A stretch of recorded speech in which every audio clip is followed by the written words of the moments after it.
Ladies and gentlemen, it finally happened. Logan Paul is back in the Pokemon game with an absolute bang. $2 million this guy spent on Pokemon cards. And in this video, we break down his video, react to it, and talk about what this means for the Pokemon card community. Let's go. Yo, what's up guys? Welcome back to the channel. Hopefully you're all doing good. And yes, it happened. Logan Paul is back in the Pokemon game. And if you're a subscriber of this channel, and if you're not, click subscribe right now. You'll have known that myself and others have been speculating his return for a while now. He said way back when he did his first box break that he wanted to continue. He said that he was gearing up towards the 25th anniversary, and he said that he wanted to go bigger than ever. And he's done all those three things. So first, let's rewind. Yesterday, or today at the time of recording, Logan Paul released a brand new video titled, "I spent $2 million on Pokemon cards." Yes, that is $2 million. At the time, I was actually recording the first edition podcast, which is a brand new Pokemon podcast that I've started with my friends over at Graded Gem. And this week, we've got a really awesome guest known as Omnipoke. The full 3-hour podcast is going to drop this Friday on the first edition podcast channel. So make sure you go check it out on YouTube and subscribe to it. Let's try and get to 10,000 subscribers. That would be awesome. But right now, in this video, I'm going to show you a glimpse of our reaction to Logan's video. And then after each section, I'll speak about it right now. So roll the video. I went to sleep that night with only one thought on my mind. I have to do that again. These first edition booster boxes are the rarest, most valuable, high demand, low supply item in the collecting world. There's 36 packs inside, and if you pull a Charizard like we did on my stream, it's worth $350,000. These boxes are holy grails. And as the That looks sick, to be fair. I had to catch them all. Stand. Yeah, it is. But here was the problem. Every person that talks about this record sale increases the price again and again. $11,000 for a booster pack that used to cost $4. First edition base set has sold. Hey, let's go, Wolfie, come on. $8,000. That is sick. Completely arbitrary pricing. Come on, pick up Scott. It's just based on demand. That's all it is. So although I bought one in September for $200K, they were only now selling for the price point that I set, between $300,000 and $400,000. So, okay, as you hear Logan mentioned in the video, he kind of messed up a little bit. He bought a box for a record price at the time, $200,000. He then did his box break, raised loads of money for charity, sold the prices for a ridiculous amount at the time, because he can, because he's Logan Paul. And because of that event, and because of his influence into Pokemon, the market went crazy, and the prices of everything, but also specifically the price of first edition base set, started to go crazy. He bought one box, hyped the box, but once that price had gone up, like, what's he gonna do now? He's got no box left, and the box is worth more money than it was before when he bought it. So you can tell that he's learned from his mistakes this time, and from the thumbnail of this video and the clips you saw, he went and bought many more, but he struggled. It wasn't easy because now he's set this ridiculous price, and now that people started to see the price go up, they were more inclined to hold what they've got, because let's not forget, it's one of the rarest boxes, or probably the rarest Pokemon box of all time. Yes, it's life-changing money, $400,000 plus, or $350,000, but at the end of the day, like, not only could it be worth more in the future, it's also just like a once-in-a-lifetime thing to have. In other words, it could be seen as something that money can't buy. But in the end, he ended up picking some up, and he actually bought some boxes from some really cool people in the community. We saw the Pokeju, a really high-end and knowledgeable Pokemon collector. We also heard the Pokeju mention TCG Gaming, Rusty. Go and check his channel out as well. Absolutely phenomenal person in the Pokemon community. I don't think we would be here today if it wasn't for people like Rusty, so go and check him out. We even saw Collector's Cash, a huge Pokemon store that have been around forever, and again have contributed to the success of the Pokemon TCG. But the main thing you'll have noticed, and something that I think we can all be happy about, no collectibles guru. Yes, thank God Logan is not leaning on this guy anymore. Thank God he's not going to him for his advice, for his guidance, or his knowledge, because he has none. He's a crypto guy. He's here for the money. He's not here for the collectible that we love. I wasn't really mad at Logan originally for associating himself with Collectibles Guru, because he might not have known truly about him, but I hope that he's learned now, and I hope he knows that this guy can do whatever he wants. Collectibles Guru, he can do whatever he wants, but just know that he's not good for the hobby, and I don't think he should be shown on this scale. So thank God. Let's go. Fun, huh? 3, 2, 1, rip it. Let's go! Chancey! Yeah! Well, you're just cracking Shadowless. Oh my God. Yeah. Oh my God, it's just not. Bro, who does this, man? Can I say as well, at this point right here, what is going on? Like, they literally sat there casually opening shadowless packs of base set. Like, yes, it's for a video that, like, now, but it's just a highlight reel, like a 30-second clip of them opening packs for fun with the Pokeju. And don't get me wrong, it's not the first edition base set. It's still shadowless, but shadowless is still in a league of its own compared to regular base set. You know, it's still like a $70,000, $80,000 at least box and they're just ripping packs open like it's a pack of chewing gum. Also, a big round of applause and a thank you to Logan as well for including some smaller creators in his video too. I mean, he did have people like Unlisted Leaf in there, which is amazing. Unlisted Leaf is one of the original Pokemon card YouTubers, a huge name, but he's a fantastic content creator. But Logan also included Super Duper Danny, Pokedean, aka Dean Leander, aka my friend Wolfie. I was so happy to see him in, and if you're watching this, congrats, bro. That's so sick for you. Make sure you go and check his channel out as well. Another great YouTuber in the Pokemon scene from the UK. And then also we got to see Scott, aka SM Pratt, one of the most knowledgeable, experienced collectors in the hobby. Fantastic, fantastic guy, fantastic creator as well. Go and check his channel out too. SM Pratt, Super Duper Danny, Pokedean, Unlisted Leaf. I'm just glad to see these names in Logan's video. It's really, really good for the hobby and good for Pokemon content creators as a whole. Venusaur graded a 10. Oh, Perfect. that is sick. For every holographic card that I pulled during one of my box breaks, that gets graded a 10. PSA has agreed to put this little tag, this Logan Paul break up top to give it like Ooh, an extra what's Tom thinking?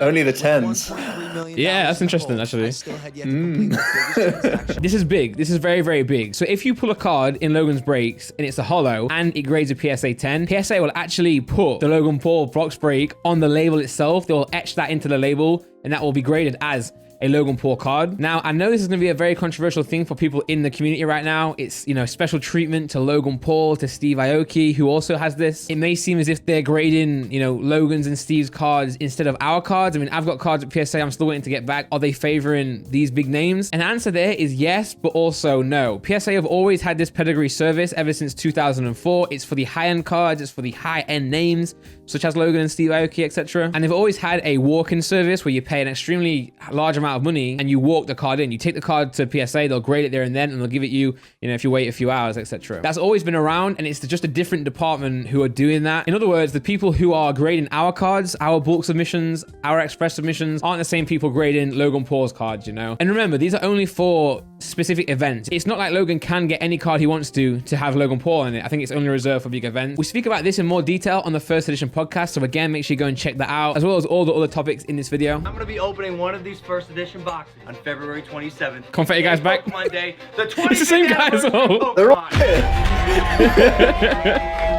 You don't want to miss it. Save the date. All 36 27th of February. will be up for auction right now. And wow, guys, as we can see there, all 6 first edition base set booster boxes together in one place. It's incredible. It is fantastic to see. And can I just say, this video by Logan Paul is a fantastic video. What he's doing for the Pokemon hobby right now and the community is good. It's good for the name of Pokemon. It has got repercussions. It has got opportunities to artificially inflate the market. And I'm going to speak about the impact this will have on the hobby at the end of the video. So keep watching. Promise it's going to be worth it. But it is amazing to see this happen in Pokemon. It is amazing to see Logan create this type of high caliber content. Now, let's speak about the actual break itself, because he's changed it up a little bit. He's announced that he's going to be breaking one of these boxes on February the 27th, which is just under a month. But if you go on the website, goldingauctions.com, you'll see that he's doing it in a different format. Instead of, like, you know, saying the price, which was before $11,000, it's definitely going to be more than that now, by the way. It definitely will be more. Instead, he's setting the price at $10,000, but in an auction format. So in other words, it's not buy it now anymore, as you see on eBay.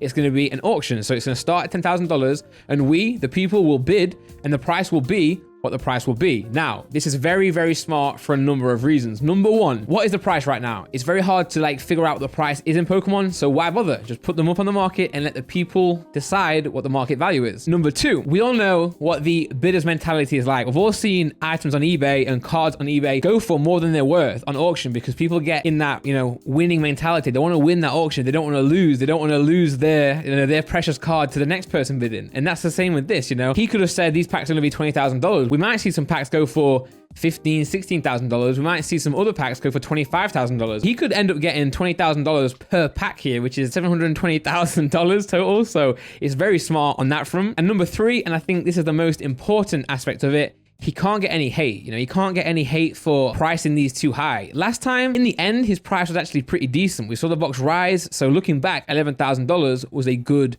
purchase price for his pack. So yeah, he can't really lose. And I'm not saying that he's doing this to avoid the hate. I'm just saying that he's doing this to avoid like speculation on, is he charging too much or what is the real value? He just lets the people decide. And if it goes for record prices, it goes for record prices, but it's not his fault. It's the fault of those who are bidding. So yeah, I'm really excited. It's been known that Logan was kind of gearing up towards the 25th anniversary. He even said on his podcast, I'm not buying any more cards. I'm getting, you know, out of the Pokemon game. And he just did that so that the market would calm down a little bit so he could go and get some boxes for a decent amount. And it actually worked, man. People believe anything. And yeah, fair play. Logan's a smart man, you know. He's a smart guy. He's not got this far in life, in YouTube, without being one. And take away all his fame, take away all his viewers, he would be successful as an entrepreneur anyway. He's got the right mentality. And yes, he's done some questionable things in the past, but in my opinion, he's grown from those. We've seen from that. And all in all, he seems like a pretty good guy in his core, and he works hard and he gets things done. But anyway, this is the part of the video that you all came to see. This is what you all want to hear about. What impact will this have on the market of Pokemon cards? And let me explain one thing. Do not panic, okay? Do not panic. Be patient. It's very important that we think about this and we address this for what it is, okay? Last time Logan Paul did this, the market went crazy. Was it a result of Logan Paul's video? Yes. However, was Logan Paul the sole reason? No, he wasn't. He was a fraction of it. He was a part of it. But looking back now, it was us, okay? It was the content creators, it was the fans, it was the customers, it was the collectors, it was the investors, it was everyone else. It was the Discord servers, it was the YouTube comments, the Instagram stories, the Instagram posts. It was us as a community that contributed to the price going crazy. And what I really mean by that is we're at a point now where the first edition base set is gone, okay? It's gone clear out of the stratosphere of what we know as collectors, okay? It's very expensive now. And if that's not already been clear, then I hope it is now, you know? It's the 1% of collectors, it's the 1% of influencers, the millionaires out there like Logan that can go and afford to buy these booster boxes, to buy these cards, to get these first edition Charizards and PSA 10s. You're not going to see Logan going to Walmart and picking up 100 boxes of Shining Fates. It's not what he's interested in. It's not what he cares about. He's going for the Ivy League boxes. And yes, it will affect Modern. It will affect Shining Fates, Hidden Fates. It will affect the stores, the Pokeruns. It will affect everywhere because people are going to now be going crazy and paying extortionate amounts of money for these boxes because they think the market's going to go crazy. And it will, but we are responsible for that, you know? If we don't panic now, and if we don't go and put our life savings, and if we don't go and put ridiculous amount of money on certain cards, we'll be okay. But by us doing that, by us panicking, by us making sure that we're ahead of the rest of them by getting cards, I feel like we are gonna cause another artificial spike. And we've seen it before. After Logan's first video, the prices skyrocketed and certain cards got the love that they deserve. But then you saw other cards that are widely available, you know, the base set cards, the Charmander first edition Team Rocket cards that YouTubers and streamers were quoting, that was a $900 card, you know, and if you get that card from their box break, you will have $900 from one common card. It's not true. It's not the case. And we saw that recently. We saw base unlimited start to drop. We saw first edition Team Rocket start to drop. What happened was the artificially hyped cards dropped because no one truly wanted them at those high prices. People were panic buying. People were buying because of the hype. And that's a decision on us as individuals. Logan Paul hasn't forced us to go and buy a Charmander for $900 in a PSA 10. And also, if you disagree with me, by the way, that's completely fine. End of the day, this is just speculation on my end. I don't really know what's going on, but this is my prediction at least. And I'm just, you know, giving you guys my opinion, which I think is at least worth listening to and considering. And, you know, because of those prices increasing like that and because of people panic buying, they lost money. You know, these cards dropped in value because they weren't that rare. You know, base set wasn't that rare. I mean, I was doing base set box breaks and they were going really well. People wanted these cards. Me and Simon went and bought a 20,000 pound booster box, and I won't spoil the grades from that box right there, but the values have dipped, you know? And, you know, me and Simon can afford to go and buy a base set box like that, you know? We're going to make revenue back on the content. And yes, it's going to be expensive for us. It's going to burn a hole in our pocket, but at the end of the day, being transparent, we're content creators, you know? We're doing this for entertainment and fun at the same time, yes, but we've got a security cushion. Not everyone out there has that cushion, you know? People are spending their life savings on Pokemon thinking it's going to get them rich. And I want people to not lose money. That's just why I'm saying this. I think we all have a responsibility. I have a responsibility in my box breaks, in my videos, to let you guys know when I quote a PSA 10 price, that's not the price that you're going to get, you know? That's not the price that you're going to get if your card doesn't come back at 10. And the price might change with however long it takes back to get from PSA, you know? There's so many different variables. I thought people understood that, you know, but maybe they didn't. Maybe it's my job to let you guys know more and make you aware of the dangers in the Pokemon community, but also highlight what's beautiful and what's amazing about the Pokemon community, you know? Kids and their parents going to buy packs together, creating this bond. And they can't do that right now because scalpers are out there buying up boxes because they think Logan Paul's video is going to make them rich in 5 years. It's just You know, so yeah, more videos coming from me regarding this. I'm going to do what I can to try and help the community. I've got a store, okay, Pokemon.net, a very, very successful store. I'm proud of what we've done. I'm proud of Laura, my wife, who's put hours, blood, sweat, and tears. I mean, Laura went through a stage of depression for a couple of months in the store because she was getting so many orders and she just couldn't get the orders out, you know. It's been tough, but we've dedicated our lives for this, you know. I've sacrificed my music career for Pokemon, and I'm not doing that to make money. I'm doing that for the love of the Pokemon community. If people want to not believe that, then don't believe that. But I can say with hand on my heart, that's my intention, you know. We've hired 2 members of staff and we're looking to expand our warehouse even more and hire more down the line. We've got a lot of good plans, but at this point I feel sick. Like, I'm starting to feel sick because collectors can't get packs of Shining Fates. You know, we can't get boxes of Shining Fates to deliver to our audience, and it makes me feel sick that kids can't even buy a pack of Pokemon cards from the local shop. It's horrible. So there's a lot of stuff coming out that we're going, and this is a rant now. No, I'm going off topic, but in the past, before I started the store, I've been a person to hold boxes. I would hold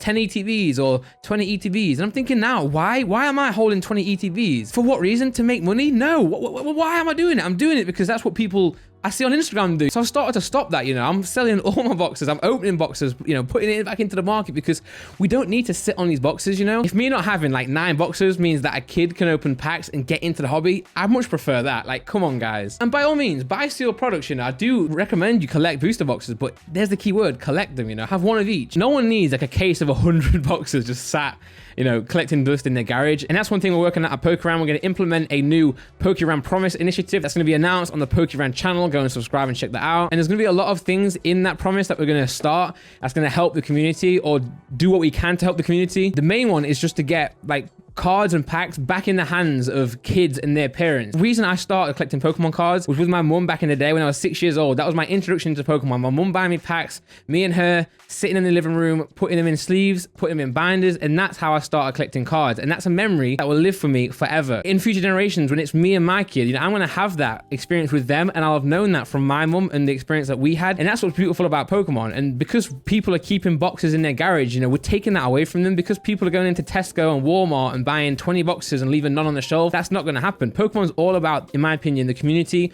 and the bond between parents and their kids, you know, brothers and sisters, aunties and nieces, whatever combination you want to be. It's about you and the person you're doing it with, you know. And what we're going to do at Pokeran is collect a verified list. We're going to reach out to our customers and we're going to build a customer list of people we can verify to be parents of kids just trying to get packs, and we're going to give bulk away to them. We're going to give packs away from them. We're going to get Shining Fates, and instead of selling it at extortionate prices and letting scalpers get their hands on it, we're going to donate them, give them away to these parents and these kids. And we know who just want to open packs, you know. We're going to get a percentage of every single booster box we get, break it up into single packs, put it in the store, and limit it to 4 per person. So the kids can get the packs, you know, the collectors can get the packs. No kid's going to go and buy a Vivid Voltage booster box for £120, you know. It's getting crazy. So we're going to do what we can as a store to try and help bring the community back into Pokemon. But I'm going to announce all this soon, so go and check out Pokeran. A lot of big things coming on there. And yes, we're a small part of the Pokemon community, but whatever I can do, whatever we can do as a store, as a team, to help people, then we will. You know, we'll do what we can. I hope this makes sense. I hope you understand this little mini rant. And yes, the market will go up. It will have an impact, by the way. It just will. It's just a way of life, you know. But